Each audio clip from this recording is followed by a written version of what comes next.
Hey everybody, today we're going to try making our own sauerkraut. Watch.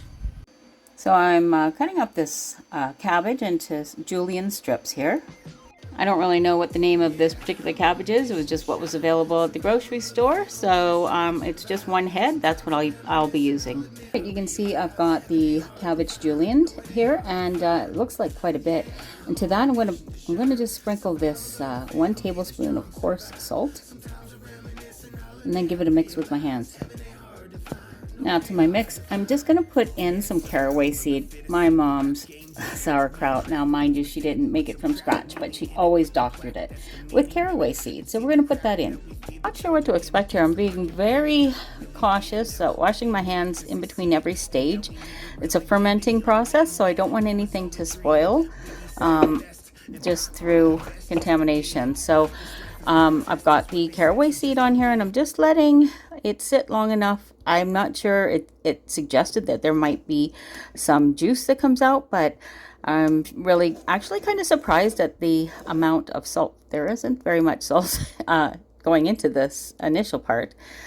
The next thing I've had to do is I'm going to have 4 cups, this is only half of that, 4 cups of salt water, basically, that will go into the crock. And so once I get that done, we will see what we're at by then. So I'm going to pack the cabbage into the crock pot. I've got a little bat that I'm going to mush it down with, and then I'm going to pour that salt water on it.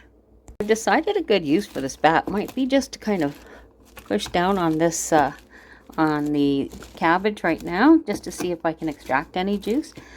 Cabbage is actually a pretty dry plant, so I'm not sure if there's any juices, but the instructions said that there may be.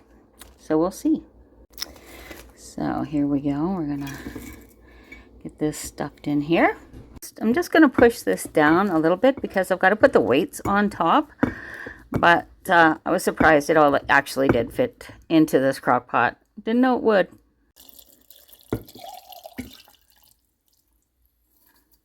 I got some of that salt back in there. I'm going to have to get out. So the idea here was to cover the cabbage with just barely enough brine to cover the cabbage.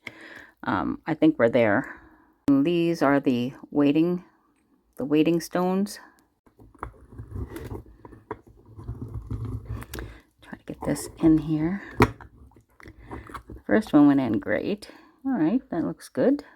Okay, so now I'm just going to wipe this lid inset here, because that's where the lid will sit, and we'll just get all of that out of here, and we're going to put the lid on it, and I'm going to take it downstairs and let it sit for 6 to 10 days, I guess they say, before it's tested.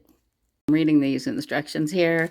I'm actually supposed to taste it periodically, and then when it's just perfect, I put it into the fridge.